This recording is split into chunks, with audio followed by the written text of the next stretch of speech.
Welcome back to Essence of the Moon. Today we're unboxing the Egyptian Tarot by Oliver St. John, a powerful 78 card deck and guidebook infused with ancient symbolism, temple wisdom, and the mystical worldview of Kemet.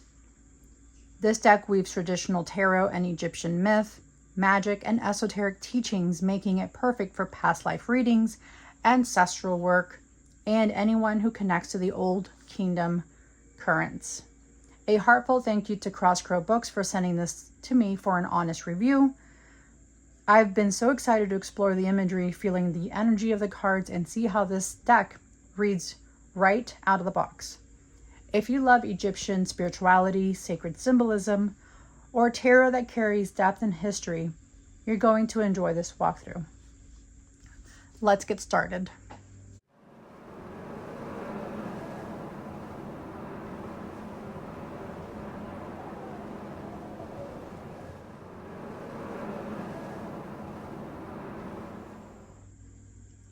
Okay, a huge thank you for sticking around to this beautiful unboxing. This is a very huge box, guys. I mean, this is a hefty box. Again, this does come from Crow Books. It's very large and substantial, guys. Substantial. The back reads, the Egyptian Tarot deck and guidebook by Oliver St. John is a valuable addition to Kabbalistic canon as the first figurative tarot that is fully color integrated according to the schema of Golden Dawn, utilizing English surrealist Ethel Colquinn's interpretation of the Golden Dawn correspondences. St. John has opened a unique window through which to view the 78 card deck. The guidebook provides readers with a comprehensive overview of the structure of tarot and Kabbalistic correspondences that shape the deck by preserving traditional elements and representing ancient Egyptian symbolism and principles. The Egyptian Tarot deck and guidebook continues the ages-old practice of ritualistic divination. Explore ancient traditions through beautifully illustrated and colorful cards portraying the hieroglyphs and Neteru of ancient Egypt. Oliver St. John has dedicated his whole life to the theory of practice of magic and the occult, including related sciences of tarot, Kabbalah, ritual, astrology, and divination. And his acknowledged expert in these fields, he has written more than 20 books on these subjects and is the director of studies of Ordo Austri, Hermetic Order of the Star, and Snake. He continues to teach students around the world and is working on several new book projects. So that kind of gives you an idea of what these images look like. There is a wonderful thumb cutout. Thank you, Crow Books, for that. You just see some of the hieroglyphs in here. And look at this large book, guys. This is a very large guidebook. It is 161 pages. So I'm not well versed in Kabbalah or the Egyptian Tarot or Egyptian, much of anything from the basic stuff that everybody knows about the Egyptian Tarot. I wanted this deck for a couple reasons. One is my brother Ramon from Moon Scarab. He sent me the Egyptian Book of the Dead, and he loves the Egyptian. He has some Egyptian tarot decks. He's gone to Egypt, and his stories are just really fascinating. And then second, Bobby, my other co-host from Wild Raven Tarot, he loves Kabbalah and also big into the Egyptian Tarot. So he's huge on astrology with the tarot, numerology. They both are. They are so advanced with their interpretations of Kabbalah, Golden Dawn. I mean, all of that stuff. I think they are super knowledgeable, and I feel like I wanted to kind of learn these things as well.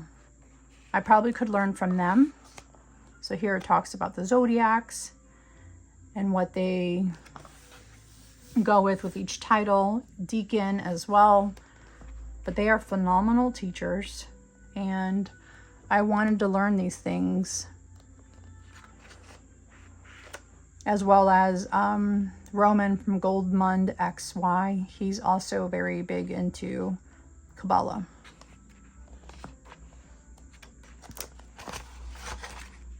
And I'm sure others that I'm missing in my group here of tarot folks. So yes, this is a very deep, in-depth guidebook with a lot of references. This is so deep, guys. This is like a very deep study of the Egyptian tarot, which I can't go through the whole deep study with you guys. This is phenomenal. If anybody wants to learn more, because here it talks to tarot mnemonics, so aces, seeds, beginning, 2 is balance, equilibrium, and so forth. The wands, energy, cups, love, pleasure, reflection, swords, trouble, strife, quarreling, the disc, money, work, bodily health, places. So your normal tarot meanings, the trumps and the divinatory meanings. Yeah, guys. This is deep. 15 card spread. I mean, wow, guys. Look at all these spreads. Here you have your Celtic cross spread, your pyramid spread. Knowledge is Aries and Libra, the equinoxes, sacrifice, Taurus and Scorpio, Oracle, Gemini and Sagittarius. I mean, first triad, Saturn, Venus, Mercury. Second triad is Moon, Mars, and Jupiter. Completion is the Sun. And there's a lot of these words I'm not going to be able to pronounce properly. Here we have the Rose Cross, which is on the back of the cards here. And the fire is the scarlet color. The water is the blue color. The air is the pale yellow. And the earth is the indigo color.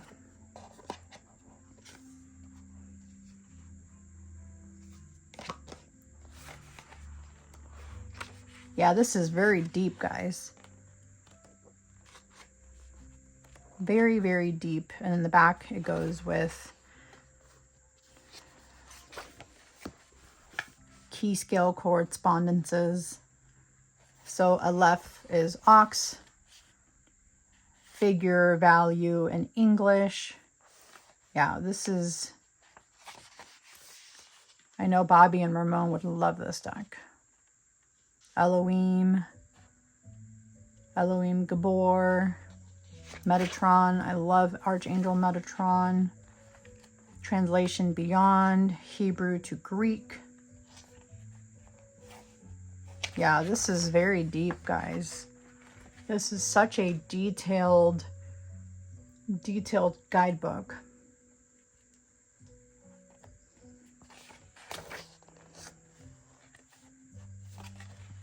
And this is going to be like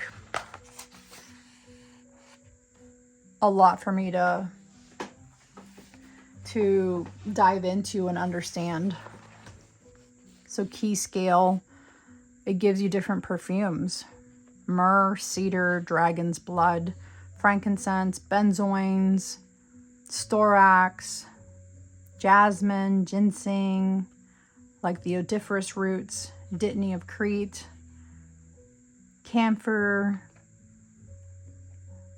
storax again, wormwood, by association with absinthe, and that's how you make absinthe is with wormwood. Narcissus, the white musk, saffron, sage. I mean, wow, guys. Dragon's blood again, patchouli, and asafoetida, which I just found this out, is called devil's dung. which I happen to have some because it's a sulfur. It's a noxious odor. Definitely is a noxious odor. Patchouli I don't think is. Not in my experience. And then here we have precious stones. So diamond, amethyst, ruby, opal, quartz, with all the different associations here. Agate, moonstone, black diamond as pupil of the eyes, rubies, fire opal, plants, almonds and flowers, rose, jasmine, aspen, vervain, olive and coconut, fig and peach, lotus. I mean, there's so much information in here, guys. The different birds associated with the key scale. The owl, the sphinx, the dragon, the lynx, the jackal, and order of beings. The sylphs, witches and wizards and voices, ghosts and lemures, succubi, extraterrestrial, gorgons, minotaurs, banshees, vampires, witches again, nymphs, sirens, centaurs, furies, phantoms, will-o'-the-wisp, salamanders, daemons, bigotry and vices, falsehood, idleness, inertia, hypocrisy, gluttony, tyranny. I mean, wow, guys. And here it has some of his related works by Oliver St. John. This is a lot, guys. This is a lot. A huge, substantial guidebook. So here we have the cards. They're in like this very cardboardy type of back in here, but I honestly do not mind them. And I don't think they're in any type of order. I did not take them out of order.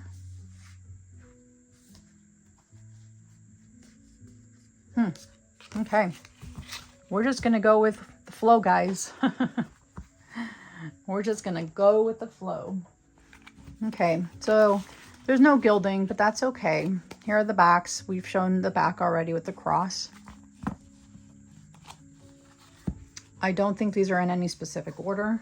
I did not take them out of order, although I've already looked at these images, but we're just going to go with what's on here. So here we have the King of Wands, and we also have all of the information up there on the top.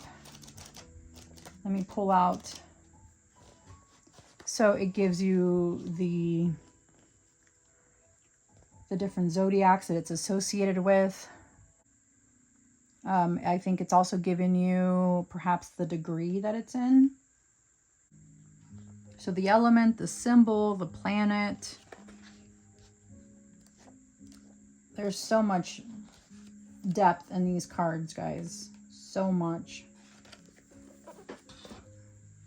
Okay, the world. And these are like kind of like cardboardy. You know, it's a thicker deck, so you can see that in my hand. So it'll just show you the thickness of the cards. So here's the world card.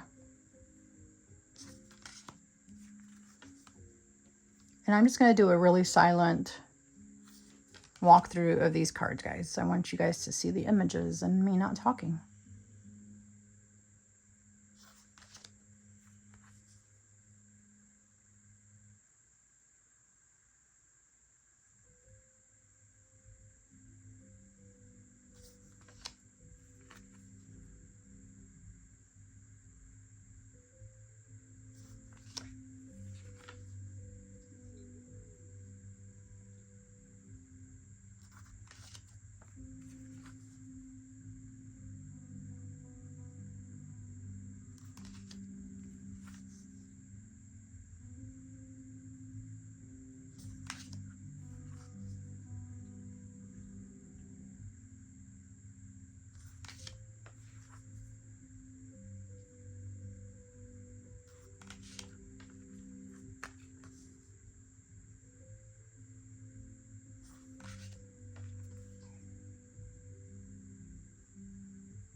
Okay, guys, what did y'all think?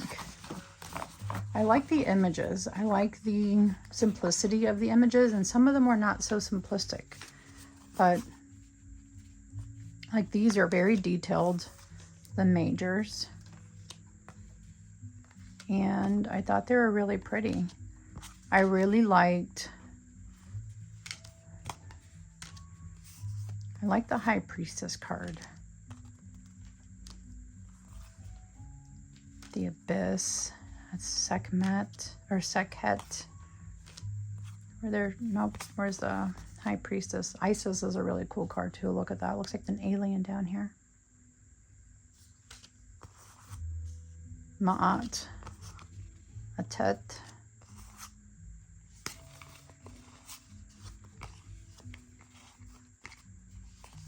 Here she is. Look at the High Priestess card, guys.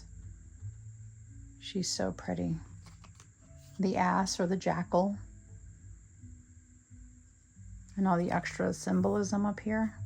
And I like how there's that keyword on top.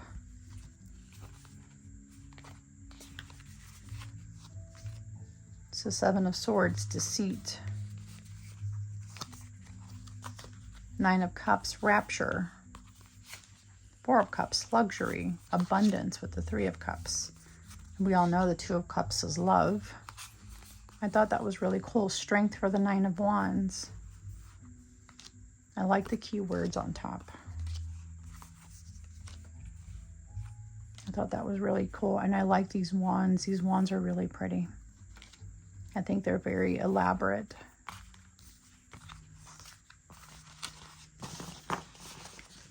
These are probably going to be a little tad stiffer and harder to shuffle.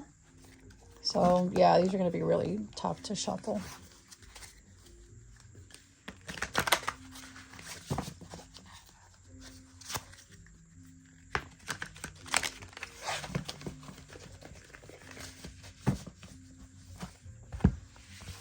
Yeah.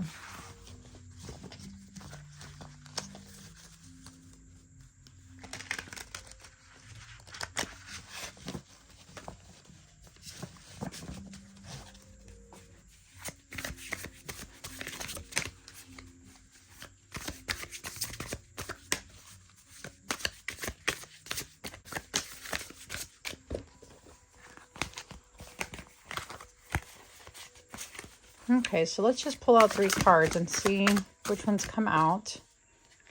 That one came out, the Two of Wands.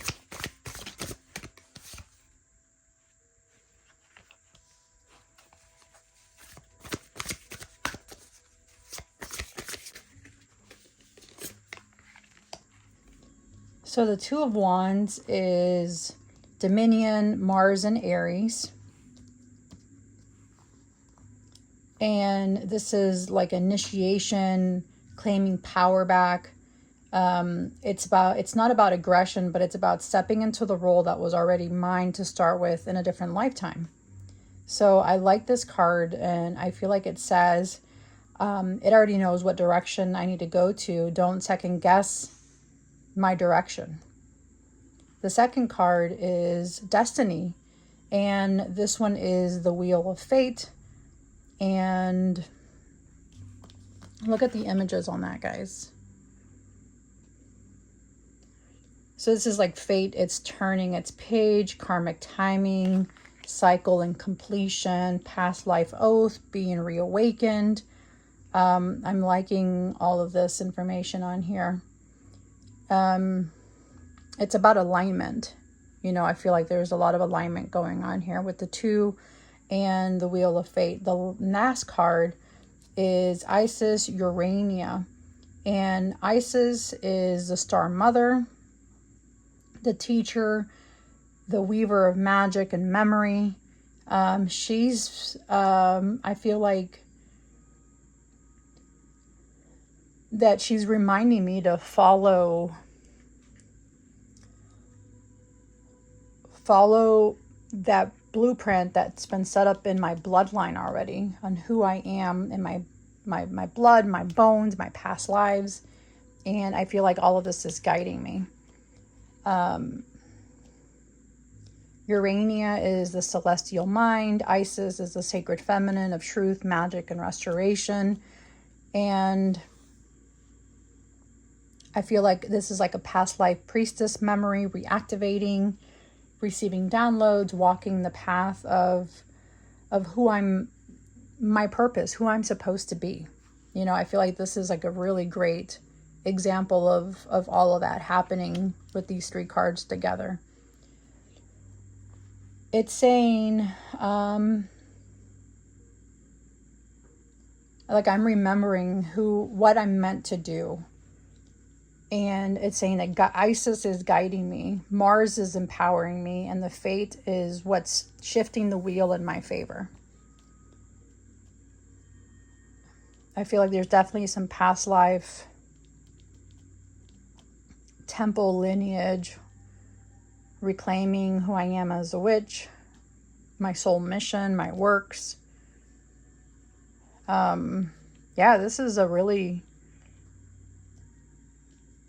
very intense, guys. Wow. This is very nice, very, very intense. I like this.